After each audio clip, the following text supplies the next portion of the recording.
uspjeli smo napraviti bombu koja je iznutra prefragmentirana. To je jedan fantastičan livarski zahvat.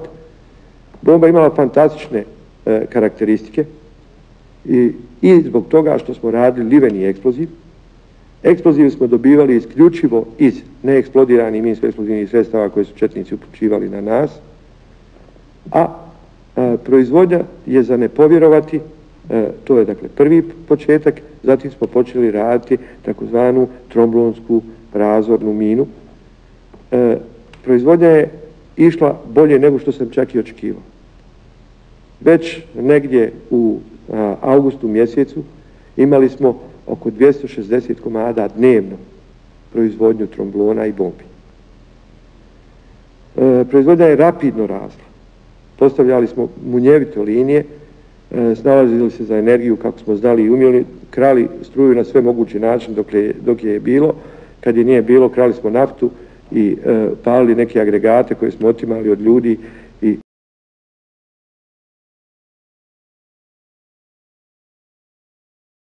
malo ljudi zna. Ne može se proizvoditi oružje bez taktičko-tehničkih zahtjeva. Šta treba to oružje da predstavlja koga i kako treba da djeluje na neprijatelja i ne može se pljivati bez poligona. Ni jedno ni drugo mi nismo imali. Obzirom da nismo imali poligon, 17 ljudi u jedinici proglašeno je borbenom grupom i oni su sve što smo mi proizvodili slali zajedno sa sobom na teren da bi prvi isprobali na terenu da li to funkcionira i da li će to štetiti našim momcima ili neprijateljima, pa kad su vidjeli da je to ok, onda bi išla serijska proizvodnja takvih novih sredstava. A morate shvatiti da jednostavno to nije bilo ni lahko, moralo se ići od nule. Mi nismo imali ni detonatora. Dakle, napravili smo fabriku detonatora. Ono što je radila Pobjeda Goražde, sad smo radili u Sarajevu.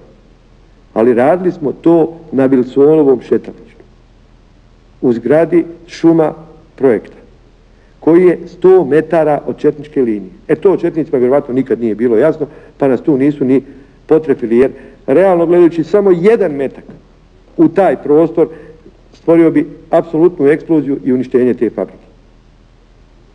Mi smo, dakle, išli na jednu drskost, do te mjere da se stavimo pred njih, jer njima neće moći pasti na pamet da smo tako ludi. I to je išlo. To je radilo, počelo se proizvoditi 1000 detonatora dnevno. Time smo stvorili preduslove da možemo praviti 1000 komada minsko-eksplozivnih sredstava dnevno. Šta to znači? To znači 300 bombi, 400 tromblona, 200 zapaljivih bombi i tako dalje i tako dalje. U periodu dok smo trajali, napravili smo 75.000 gotovih sredstava koji su izašli na front i borili se. Možete zamisliti da svaki od tih dijelova, od tih sredstava, svako od tih sredstava ima najmanje 10 podelemenata. Možete zamisliti kakva je proizvodnja i kakvo povezivanje u toku rata i granatiranja i danonoćnog rada, snalaženja na razne načine za sve moguće repromaterijale. Jedan strahovito velik posao je urađen. Uz nevjerovatno genijalne ideje naših pametnih momaka, uz ono kad nam se stisne šta sve možemo i umijemo i znamo, tako da smo u zimskom periodu 92. 93. godina, znači od oktobra mjeseca pa do februara i marta, uspjeli da natjeramo dizel agregate da rade na zemni gaz.